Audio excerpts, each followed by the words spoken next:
Former President Biden is getting his revenge on Donald Trump as Donald Trump's regime is in full collapse mode.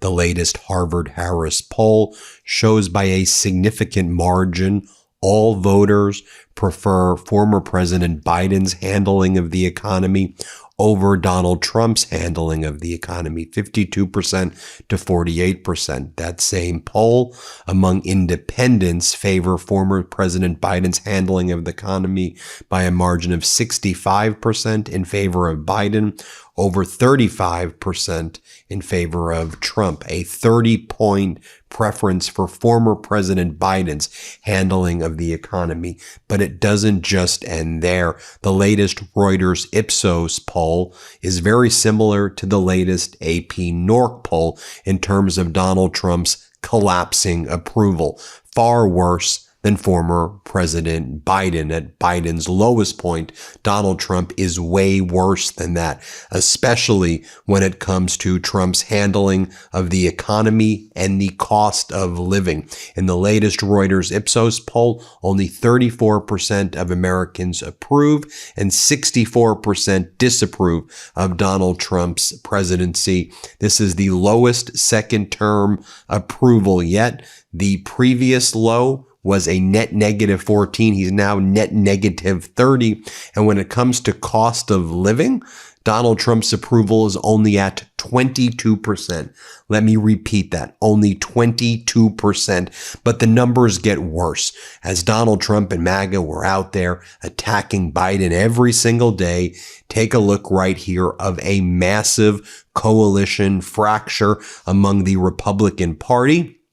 The latest Economist YouGov polling shows only 18% of voters strongly approve of Donald Trump, his lowest including less than half of his 2024 voters at 47%. Let me repeat that. Only 18% of voters strongly approve of Donald Trump.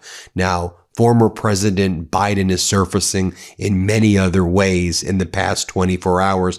And one of those ways includes an interview that I did with former President Biden in the Roosevelt Room right before Biden left the presidency before Trump's inauguration, because lots of people are talking about that heavily edited and manipulated Norah O'Donnell interview with Donald Trump after the purported incident at the White House Correspondents' Dinner, where Donald Trump was like whining with Norah O'Donnell saying, I'm not a pedo, I'm not a pedo. And people were comparing that disastrous interview with the interview I did with former President Biden in that same location in the Roosevelt Room.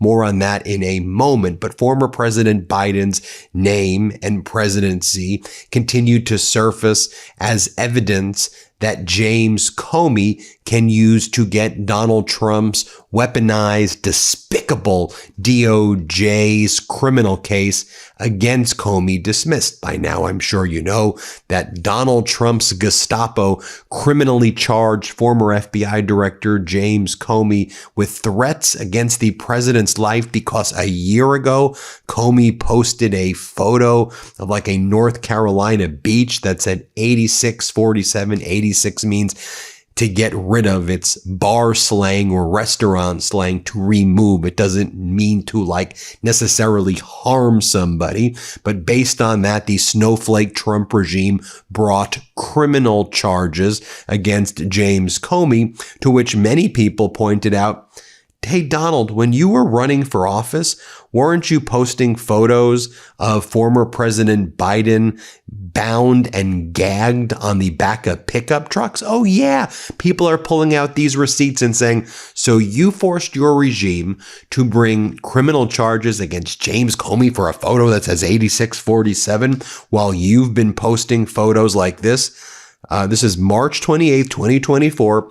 Trump posts this photo from Long Island, New York. Take a look right there. You could even zoom in. It's a photo of former President Biden when he was president at the time, bound and gagged. And that same pickup truck was out there celebrating Donald Trump at his criminal trial, where Donald Trump was convicted on 34 separate felony counts. And so people are pointing out, well, if you did that, Donald, shouldn't you then be arrested? Also, lots of Trump MAGA influencers' posts against former President Biden have been surfacing, and people are saying, okay, you charge Comey, why don't you charge Jack Posobiec then? If you're going to be social media police, and by the way, I don't think any of this conduct should be charged, but Jack Posobiec wrote 8646 about former President Biden. So is that criminal right now based on the Trump regime's interpretation of everything? Oh, also more data haunting Donald Trump right now. 9 out of 12 voters in this latest New York Times focus group who voted for Donald Trump no longer support him. And that's consistent with the other polling data that we've seen. Donald Trump, of course, is obsessed with Biden. Everything that Donald Trump is screwing up, he continues to blame on Biden. Why is the GDP growth so poor? Biden. Why is our debt exploding? Biden. Why is inflation up? Biden. Why is gas so high? Biden. Why are we at war with Iran? Obama. Biden. Why are groceries high? Biden. Why are you talking about a $1.5 trillion military budget? Biden. And Trump makes social media post after social media post. Biden, Biden, Biden, Biden. I mean, he's been doing it over the past week, past month, past year, since this term began. Biden, Biden, Biden. The guy's obsessed, and he's like, Biden didn't really win in 2020, and there was a coup against him. I mean, the guy is out of his mind, deranged. But, when you hear from, Trump voters, they're like this. They're like, I miss Uncle Joe. I miss Uncle Joe. Like this guy right here. Play this clip. But honestly, I miss my Uncle Joe. Because, yeah, there was a lot of craziness going on, but it was a whole lot calmer than this. It didn't affect my day-to-day life. I was a nobody and I was balling then. Now, I couldn't even tell you. I couldn't even show you $5 in my pocket. And I think we all miss the compassion of Uncle Joe. Yvette Hoffman, remember she and her lawmaker husband, John Hoffman, survived the political assassination attempt on them in Minnesota. Tragically, that was the assassination attempt where the former speaker of the Minnesota House was shot and killed along with her husband. But Yvette Hoffman, who managed to survive, and remember there were 2 shootings that took place, posted this about President Biden. She and her lawmaker husband, John Hoffman, were shot along with Melissa and Mark Hortman. Melissa and Mark Hortman, they were murdered. Fortunately, John Hoffman and Yvette Hoffman managed to survive. And she just posted this. Although not the current sitting president at the time, he came. He came to the ICU. He came to see the Hortmans lie in state in the Minnesota State Capitol Rotunda, and he came to their funeral. He has checked in with us multiple times since June 14th just to make sure we're okay. And here's Biden with them right there. You see Biden in these incredible photos with them right there. Now, what has surfaced over the past 24 hours, and I'm not sure if you've been seeing it, but these clips have went viral. So I had the opportunity to interview former President Biden in the Roosevelt Room of the White House, the exact same location where Norah O'Donnell interviewed Donald Trump.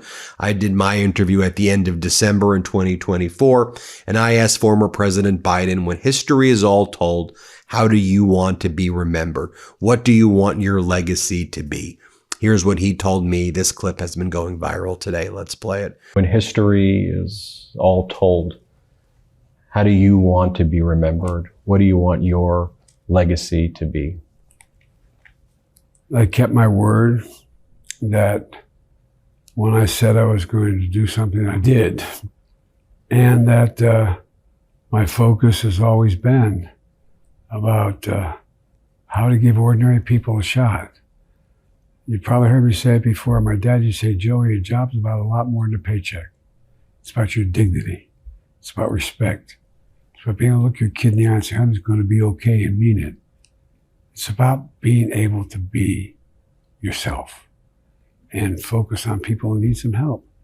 And the vast majority of the American people, all they want is a chance, just a chance, and they'll do fine. You see hope? I do. I'm hopeful.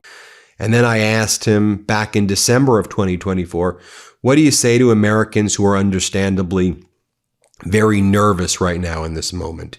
Here's what he had to say. Here, play this clip. What do you say to Americans who are understandably very nervous right now, who didn't vote for the other guy, who are fearful of the threats, the rhetoric, the idea of retribution? What do you say to them who are looking at you, who admired your work? And what do you say to them right now who are watching? We got to stay involved. We got to keep fighting. You got to make clear we're not going away. We're not going away. I'm not going away. I'm going to be deeply involved in the environment. I'm going to be deeply involved in foreign policy, deeply involved in all the things I've been involved in before. You know, I also reflect upon the, all of these right-wing clothing sellers, 8646 outfits. That was one of MAGA's best-selling items. Was 8646 merch that they would go and sell. So should all of those people be arrested right now? And look, people are feeling the pain at the pump. People can't afford groceries. People can't afford gas. People can't afford rent. People are suffering, psychologically tortured under the Trump regime. And like that voter from Florida who I showed you before goes, I miss Uncle Joe. There wasn't drama like this. There wasn't the chaos. I had a normal life. I was doing fine. Yeah, that's what we were trying to tell. That's what we were trying to tell you all. I mean, I know Biden wasn't flashy. I get that he was old, but he wasn't in our faces. He wasn't in our lives. He just let us be. And he ran an effective government. And you could be like, well, he's not as sharp as he was when he was younger. He surrounded himself with the sharpest team that there was. Okay. I mean, just think about the, gas prices are soaring. Strait of Hormuz is still closed. Donald Trump is saying, well, I'm not going to do anything. We're just going to keep the naval blockade. We're not going to commit more troops, which is a good thing. And we're not going to negotiate, though, with Iran. We're just going to keep the blockade. We'll see what happens. Like a miracle, maybe it will go away, and that's not leadership. Do you remember what Donald Trump did? People are talking about this now. Remember what Trump did with Afghanistan? Trump promised that he was going to do the withdrawal from Afghanistan, right? Trump made a deal with the Taliban. Trump released the 5,000 Taliban soldiers who ended up taking Afghanistan over, and Trump threw under the bus the existing Afghan government that was allied with the United States. And Trump invited the Taliban to Camp David on 9/11, by the way. And then Donald Trump said that he was going to evacuate the U.S. military bases and remove the troops. Trump never did that, because you have to understand, Donald Trump's a coward. Donald Trump doesn't make real decisions. He was never a deal maker. He's a destroyer. Biden had to actually be the person who removed the troops, and Biden took responsibility and accountability when things went wrong, although Biden was able to move a lot of the troops out safely. But he took responsibility when there was an act. He took it on himself like a leader is supposed to do, with tragic, horrific terrorist attack, right? And then former President Biden didn't get us into any wars. He put us on a course correct and had to deal with what Donald Trump, the arsonist, did. And now, all throughout the day, you have these Trump MAGA sycophants trying to blame Biden for this and that. It's not working. Like MAGA Republican Greg Steube, here's what he had to say yesterday. I just want to be very clear. Trump was in office in 2020. You're complaining about the Trump thing here. Play this clip. To look at this, the Census Bureau admits during the Biden administration that they shortchanged Florida and Texas. They made a mistake during COVID under the Biden administration, so we should have gotten another seat. And it's also correct that 1,100 people a day are moving to the great state of Florida, fleeing states like New York and California and leftist cities because they hate the policies and they love the policies of Florida and the freedom that we have there. So that is also a fact. So you're going to see these changes. And then you have Brooke Rollins, the agriculture secretary, bragging about kicking people off of food stamps and then blaming former President Biden. Here, play this clip. Secretary, you've got some new news to break with us this morning. Federal data revealing 4 million fewer Americans are receiving SNAP benefits in the first year of this president's second term. These numbers are coming from your department. Enrollment falling 4.2 million people. And this is after the passage, of course, of the big, beautiful bill last July. What can you tell us? Well, it is a really big piece of news, and obviously there's a lot going on in the world, but back here and in the homeland, what are we doing to make sure that the president's promise to return the power to the people to drain the swamp is really happening? Under Joe Biden, the SNAP program, the food stamp program, grew by more than 40%. Of course, I believe they were buying votes for the election, putting as many people on as they could. Within the first hour of me being sworn in last February, we sent a letter to every governor in the country saying, partner with us. Let's make sure that this program is really working for those who need it the most. And as of just a couple of days ago, we now have moved 4.3 million Americans off of the food stamp program. A lot of that is fraud. A lot of it is people taking the program that shouldn't have been. And then a lot of it is just a better economy. We've had a wage growth that has outpaced inflation for the first time since early 2021. And then our friends at A More Perfect Union, they do great work, by the way. They publish this showing what Republican voters, big Trump farmers, what they're saying right now. Here, play this clip. My family's farmed for 100 years. You don't want to be the one that can't keep it going, you know. I am a Republican. I voted for this administration, but my patience is running thin. We're here in the heart of the Mississippi Delta to talk with farmers about how the war with Iran is impacting them. Oh, it's been awful. The closure of the Strait of Hormuz is causing prices to skyrocket. Things like diesel fuel and fertilizer. We're buying a little bit at a time. Sometimes we know that we've only got 2 weeks of fuel. So what has happened to us is not just the impact of 1 year. We have lost customers forever.